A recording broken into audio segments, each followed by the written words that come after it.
What is up, everybody? Welcome back to another episode of Where Stats Meet Instinct. I'm your host, Sam. The A's have just come off a split series against the Texas Rangers.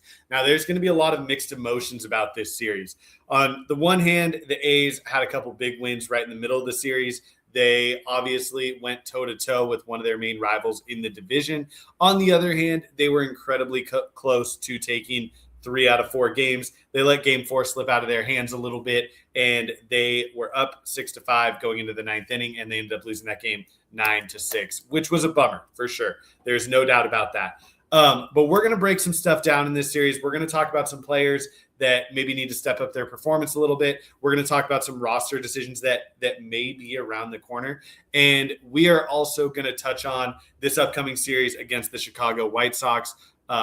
This is a series I think that the A's have a really, really good shot of winning and potentially even sweeping, which would put them in an incredible spot moving forward. So we're gonna get into that and break that down a little bit. Now, this last game against the Texas Rangers, the bullpen is going to get a lot of the headlines from that because they gave up 7 runs. Justin Sterner blew a lead late. But I want to talk about the starting pitcher of that game in Jacob Lopez. So Jacob Lopez this year has been really confusing me because in some ways he's been throwing the ball really, really well. And in other ways, he has really, really struggled. Now, the clear area where he struggled is he has 17 walks in 18 and a third innings. And that is just not something the A's can sustain right now. That is way too many walks. It's keeping him from going super deep into games. And it's obviously causing him to pitch through a ton of traffic, which he's been burned by several times. Now, in this start against the Texas Rangers, he didn't really get burned. 5 innings, 2 runs. I think you'll sign up from your starting pitcher any day of the week. So stat line looks okay there. Now, I honestly think this was the same start he's had basically 3 starts in a row. The difference is he didn't get burned by the home run ball. The walks were basically the same. He's been missing bats in his last 3 starts. He's generally not been getting hit super, super hard, but he is giving up walks. And the issue is against Houston. And then in his last start in New York, he pitched well until the 5th inning. And then finally the traffic caught up to him because he gave up a home run with runners on base. Now, Jacob Lopez is a guy that is going to give up home runs. He's an extreme fly ball pitcher. And so the ball is going to leave the yard when he's pitching sometimes. The issue he's had is he's put so much traffic on the bases, and he's generally been able to work around that. But he's giving up these home runs with guys on base because he's walking so many guys. And that's led to his stat line or his runs allowed kind of being inflated at the end of each start, except for this Texas one. So I thought this start was good, as in he went 5 innings, and gave up 2 runs. And he's continued to miss bats. But for me, it's really the same start he's had. He just didn't get burned by the home run ball here. So another thing I wanted to touch on with him, his first start, he didn't strike out anybody in 4 innings. His last few starts, he started to miss bats again. And that is good to see. He struck out 16 hitters in his last 14 and a third innings. That's pretty much in line with what he did last year. In terms of the quality of contact opponents are getting against him, they're not hitting the ball super hard. So it's really just the walks. Because the home runs aren't going to go away. That's always going to be there with Jacob Lopez. He's going to give up home runs. But when you're putting 17 guys on with free passes in 18 and a third innings, that means more than likely those home runs are going to happen with guys on base. And that's kind of what's burned him to this point in the year, this point in the season. And again, that didn't really affect him this start against Texas. He was able to not give up the long ball. And because of that, the walks didn't come back to hurt him quite as much, and he put the A's in a position to win that ball game. But the walks do need to come down. Now, he was hurt for a big part of spring training, a huge part of spring training. And this start, I felt like, was really important for him coming into the day, because this feels like the start where, all right, you're fully back, right? His first 3 starts of the year were basically the 3 starts he missed in spring training. So you can give him a pass for some of those walks a little bit early in the season. You can give him a pass for not having great feel. You can give him a pass for getting 4 innings into games and then really starting to struggle in the 5th inning. This was the first start where I'm like, all right, let's lock in and let's judge him not for what he could be, but what he is right now, because this is the point in time where it's like, all right, he's had enough work to say, all right, he should be ready to go at this point. And it was better. It was better. There were still 4 walks in 5 innings, and that is something he's going to need to get sorted out. Now, if you guys have listened to me, you guys know I love Jacob Lopez. I think he's a big-time strikeout guy. I think he limits weak contact. I think he has a chance to be a front of the rotation starter for this A's team. But if these walks continue, the A's are going to have to look for something a little bit different, because you just can't keep walking this amount of guys. Severino's doing the same thing. The difference is with Severino's contract, like, he's going to be in the rotation unless he really, really struggles. But you have 2 starters in the rotation that are walking close to a batter an inning, and that's just something you have to get worked out. You have to get worked out. Now, the reason I'm kind of talking about Jacob Lopez a little more right now is because of what one of the minor leaguers did yesterday, and that would be Gage Jump. So if you just look at the box score, you're going to see Gage Jump's line, and you're going to see 4 1/3 innings, 2 earned runs, and you're going to be like, all right, that's fine. That's not a bad outing, but it was a lot better than that, I promise you. So he went his first 4 1/3 innings, gave up 2 hits, no runs, 1 walk, 8 strikeouts. Then he gave up an infield single on a little ground ball back to the pitcher, and then he gave up a little flare that was hit 68 miles an hour, and they pulled him at that point. So really, you're like, man, that's a dominant outing when he gets pulled.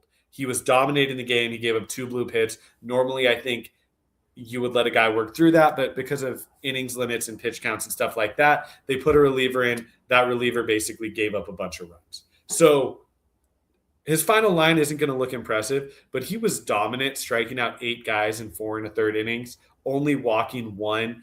The quality of contact was really good. And you look at his overall line right now, and you're like 10 1/3, 8 hits, 5 walks. Maybe that's a little high, but 16 strikeouts. His ERA is below 3. He's doing what he's doing in AAA, what he did in AA, what he did in High A. And I'm not ready to say he should be called up at this moment, because there's still some things he needs to work through. But I really think he's only about 2 starts away if he keeps doing what he's doing.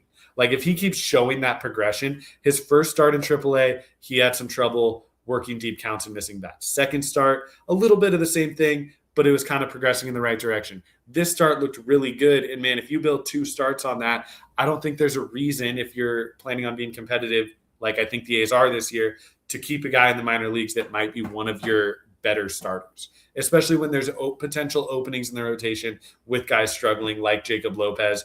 Ginn has thrown well, but again, he is a guy that just got put into the rotation. So a couple shaky starts from him, and you could look to move someone else in the rotation. So there's availability for Jump in the rotation with kind of the way some guys are throwing.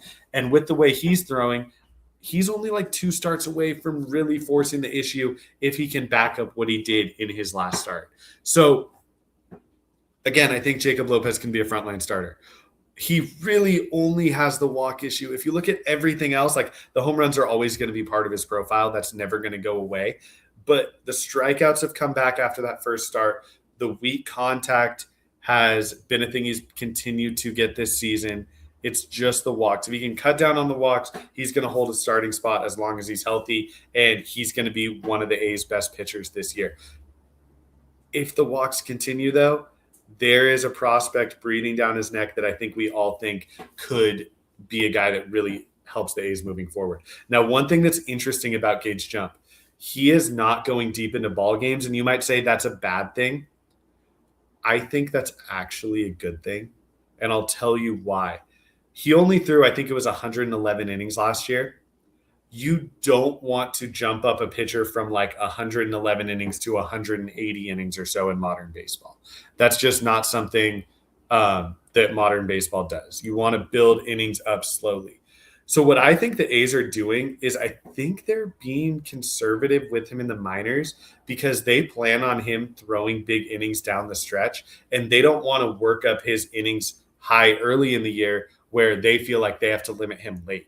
So I think they're keeping his innings low for a reason. I think that reason is they plan on him pitching for the A's down the stretch and being a big part of what they do. And so I think the 10 and a third innings through 3 starts is actually a good thing. I think when he does get to the majors, he's not going to be a guy that you see going 7 innings. I think he's going to consistently be a 5-inning guy. And that's kind of what they're going to use him as this year. And then maybe next year he moves into a guy where you kind of push the innings and you try to get 6, 7, maybe even 8 innings out of him. I think this year he's a 5-inning guy, and I think that's just kind of how it's going to be. But keep an eye on the starting rotation. It was a good start for Jacob Lopez, but he has to build on it. Because if he doesn't build on it, Gage Jump is building on his outings in AAA, and he could be fairly close to the major leagues and 2 starts away from the major leagues. So his last outing got me excited. After his first 2, I wanted to see him kind of put away AAA hitters. And in this last outing, he started to put away AAA hitters. That's the progression you want to see. The stuff is there. The makeup is there. He's really close, in my opinion, if he keeps it up for a couple more starts. So the big topic of today is going to be the bullpen. Obviously, Justin Sterner blew a lead. The bullpen as a whole gave up 7 runs. And a lot of what I've seen on social media is people don't want to see the bullpen get by committee anymore. They want to have one guy as the closer. Okay. Here's my thing. This bullpen doesn't have one guy that is a dominant reliever. If you had one guy that was a dominant reliever, make him the closer, right? Obviously, that makes sense. But I keep seeing on social media a ton of different guys suggested. They want a bunch of different guys, and they're saying this one guy should be the closer, right? Well, everyone has a different guy, and that kind of shows you why it's a committee in the first place, because no one can agree on who that one guy should be. If you have a bunch of average-ish, maybe a touch above average relievers, do you really want to just pick one guy, one of those guys, and say, hey, this is the one guy we want as the closer in any situation? Or do you want the guy closing the game that you think matches up the best against that part of the lineup because you don't have one dominant back-end reliever? I would say you want the second thing. Now, I think what people are complaining about is they've never liked the closer by committee. They want one guy in the 9th inning. That's how baseball's always been done. That's how they've always seen baseball being done. So anytime the bullpen blows a lead, it's going to be the fault of the committee, and because we don't have a set closer. Now, if your argument is the A's should have spent money on a back-end reliever to close games that you felt confident in, and if that's how you wanted them to spend basically all of their money, if you wanted to give up Savale and Barlow and Leiter, all of those guys for one dominant late inning reliever, I think that's logically consistent, and I think there's an argument for that, right? I wouldn't do it because of what Savale's provided so far, but I do think there's an argument for that. But if your argument is they should have just picked a name out of a hat in this bullpen, said you're the 9th inning guy no matter what, you're the closer, I don't think that makes any sense. Because here's the thing. If you had done that at the beginning of the year, you had drawn a name out of a hat, or you had picked at the end of spring training, right? The most likely guys that were the guys that were picked, you could have said Harris, Alvarado, Sterner, Michael Kelly was a guy that was thrown around there, Barlow. Those are probably the 5 guys that were mentioned at the end of spring training as like, hey, we want this guy as our closer.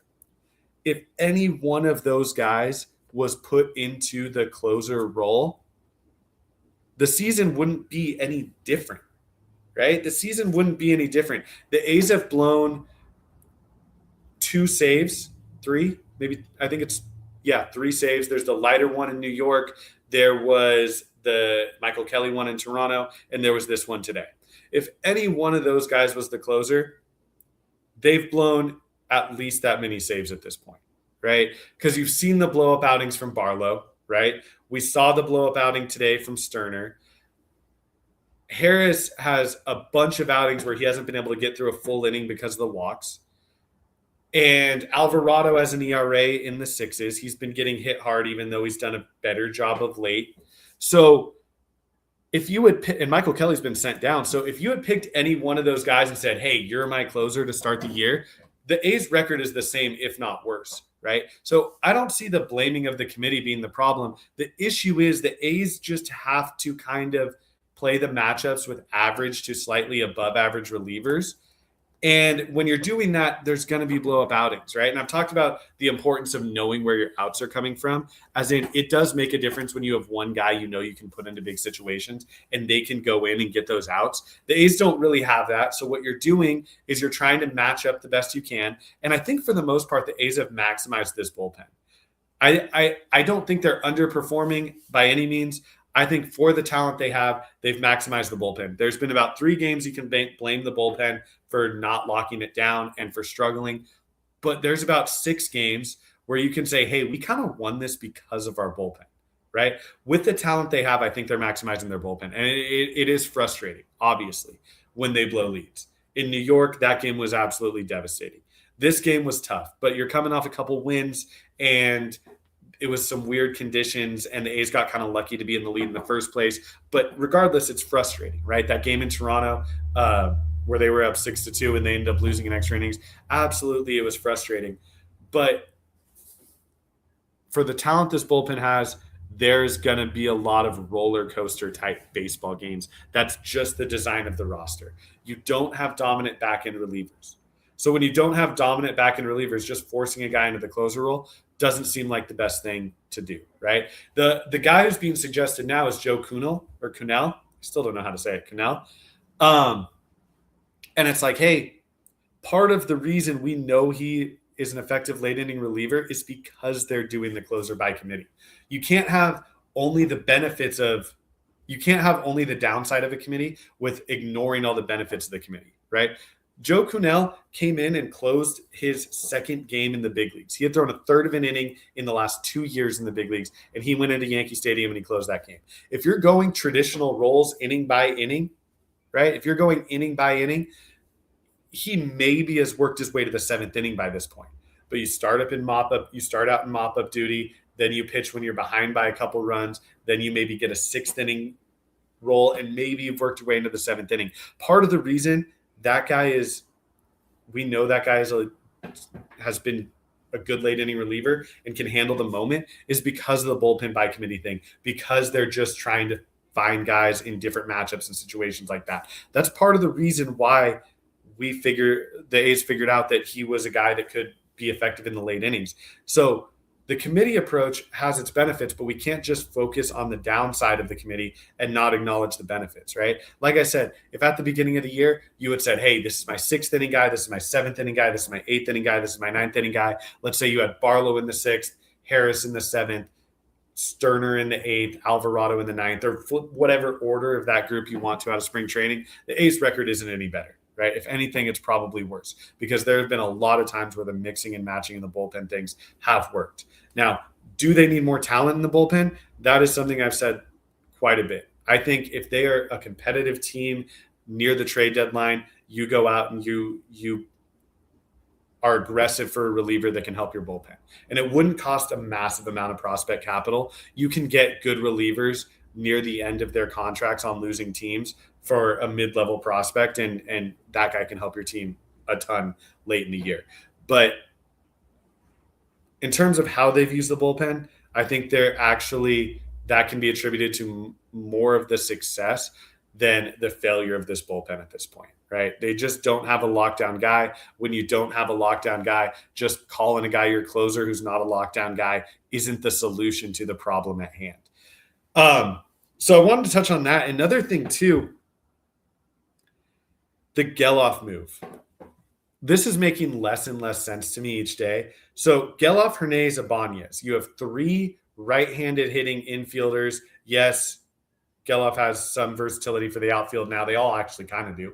But you basically have 3 right-handed hitting infielders, right? None of them are hitting. There's something weird going on with Ibanez too. He hasn't even been looked at to pinch hit, pinch run, go in the field. And there's been several situations that would have made a ton of sense for him to come in. I think there might be something else going on there, either a nagging injury or something like that hasn't been made public yet, but there's something going on there. But you have him, you have Hernandez, you have Geloff.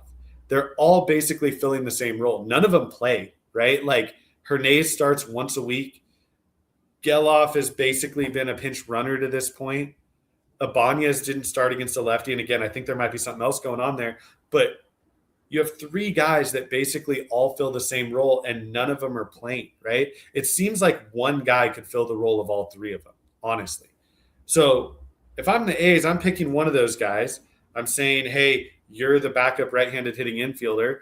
And I'm calling up Colby Thomas, who has a role and has been tearing it up in AAA. A lot of people want Bolte. Bolte is hitting below 220 right now. He had a great spring training, but he's hitting below 220 right now. Colby Thomas is hitting really well in AAA. You can call him up. There's a clear role for him as a pinch hitter against lefties, as a guy that can play a little bit of right field against lefties, can play center field in a pinch. There's a role for Colby Thomas where he'd be playing more than each of these guys individually. And even so, like, even with keeping two of them, like, that still seems redundant to me. Like, you could even send down one of these guys or DFA one of these guys and call up another reliever. If you're going to have a bullpen by committee, you might as well have as many arms at your disposal as possible. So there's guys you can call up. It just seems like they're wasting roster space by having three guys that are all basically doing the same thing and none of them are playing, right? Like, when Geloff was called up, I thought he was going to play a little bit more. I thought he was going to be a guy that they had a specific role for him in mind, but really that role is a pinch running role that Hernandez could do, right? And so it's kind of confusing. They would bring that guy up and not give him an opportunity to play. And you would leave Colby Thomas, who, if you were going to have like a platoon backup guy, would have been a much better fit for that. And so that's something I just don't understand. Hernandez has been bothering me at the plate. Denzel Clark gets all the bad press for being a below average hitter. Hernandez has a lower career OPS than Denzel Clark, and he doesn't provide the defense that Denzel Clark has. People don't get as frustrated with him because he tends to do well in spring training and he doesn't strike out as much. But if you look at the actual numbers and the actual productivity, he's been like the least productive player on their roster for a couple years. And he does have some promise. Like, I'm not saying he doesn't have promise, because he was a prospect. You can clearly see there's a knack for like the ability to hit the baseball. And he's of the backup infielders, he's the one guy that can play a solid shortstop. So he does have value, but it just seems like I would prefer if, instead of having all three of these guys, they have one of them on the roster at this point and they played that guy more, to at least give that guy some more run and some more opportunity to prove himself. Because right now it just seems like these three guys, there's definitely not a need for three. There's probably not even a need for two.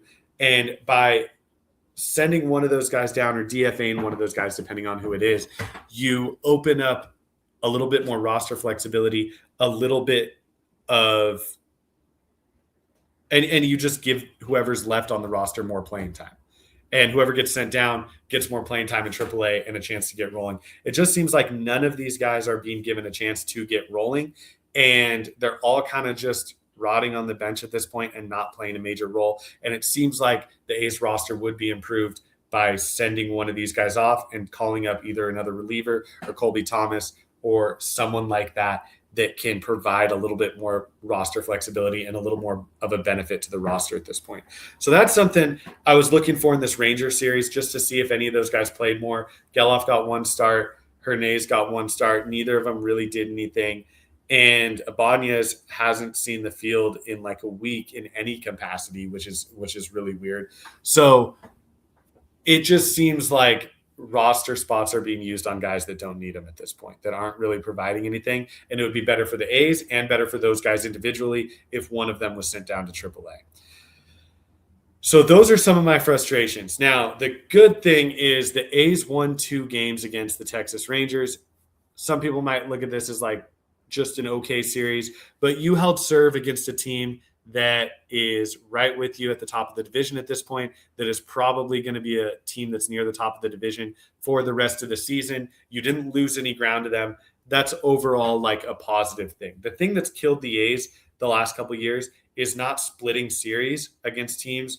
It's been long losing streaks. The A's have avoided that since the first 4 games this year. And so I think this series was overall positive. Jeffrey Springs continues to absolutely dominate. That's great to see. I talked about it a little bit on my last show. His four-seam fastball is carrying a little more, and that's made him more effective as a whole. There's a little bit more of a separation between his fastball and his changeup with the increased velocity and the increased finish on his fastball. He's commanding everything better. Now, is he going to have an ERA under 2 the whole year? No, he's not, but this guy's looking like a guy that can pitch near the front of the rotation, provide quality innings, be a playoff starter, and potentially even push for an all-star appearance. He's looked incredibly good. JT Ginn yesterday had his ups and downs, but overall, he went 5 1/3 innings. He gave up 2 runs. He had a full starter workload in this outing. And you look at him and you're like, all right, he's had one solid start. He's had one start that was really good back against the Mets.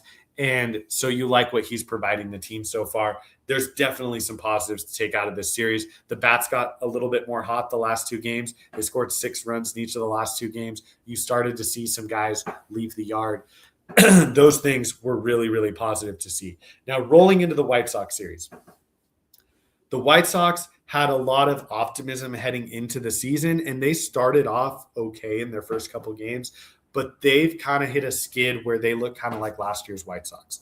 They have the worst record in the American League. They have the worst run differential in the American League. So it's baseball. There's no team you can just expect to sweep, and you have to play well to win a series no matter who you're playing against in Major League Baseball. But this is a very gettable series. It's at home. It's against a team that's struggling. You have to take 2 out of 3 against the White Sox, and there is a good chance that you can sweep this series if you play well. Now, the A's are facing Davis Martin in the first game. He's actually thrown the ball really well for the White Sox this year. He's been their best starting pitcher. He's thrown well against the A's in the past. He's got a good changeup. He's not going to be an easy matchup for the A's. So that game is going to be a little bit more difficult, but you got Savali on the mound. He pitched for the White Sox last year. He has thrown the ball well this year. And so you feel good about the A's in that matchup because you feel like the pitching matchup is fairly even and you feel like the A's have the better offense. Game 2, the A's are facing Eric Fedde. Fedde has a decent ERA this year, but we kind of know what he is. He's a veteran starter that should provide quality innings, but is also very hittable. Hopefully the A's are able to get to him in game 2.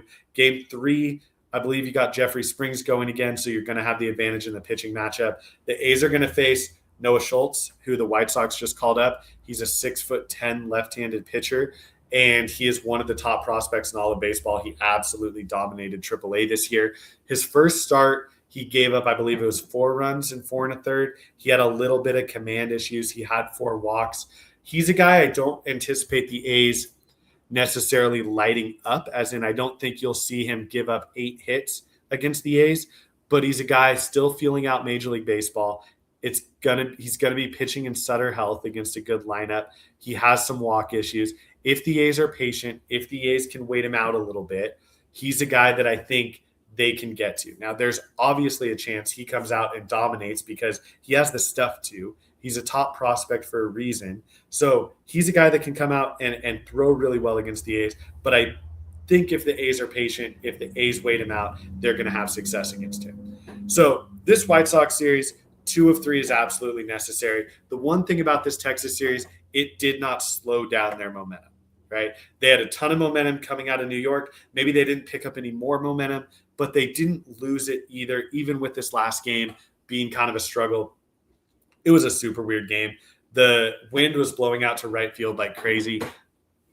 At the college I coached at, the exact same type of wind would happen at our home field about 8 times a year, where it would just howl out to right field. It makes the game so weird. Like you saw Texas drop, I think, 3 fly balls in this game. A pop-up in foul territory, Butler's little fly ball or little pop-up between second and short, and then Kurt's 3-run double was basically just a routine fly ball that got knocked down by the wind. You also saw a home run that was super wind-aided by Josh Jung that probably would have been caught before the warning track on most days carry out of the yard.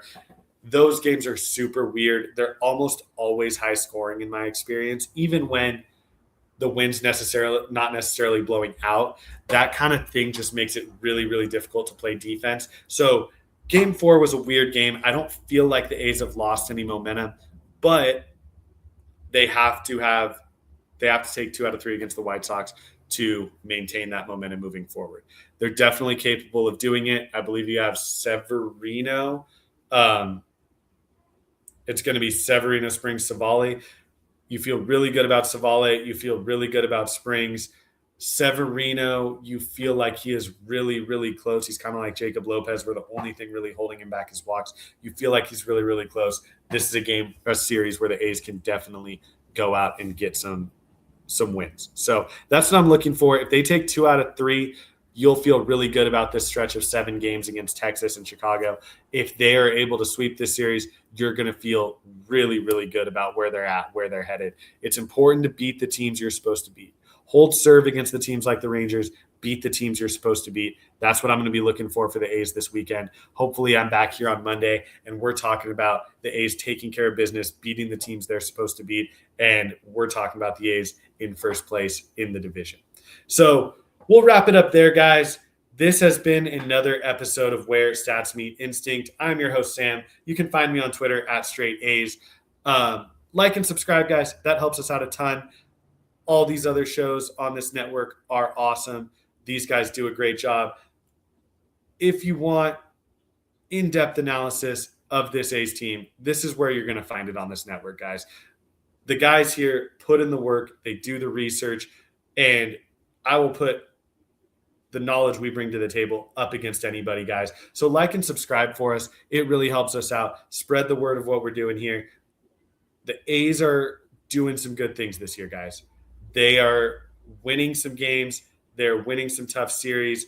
They have momentum. We just need to keep carrying that on, and hopefully the A's do that this weekend. So we'll wrap it up there, guys. I'm your host, Sam, like I just said, and as always, guys, go A's.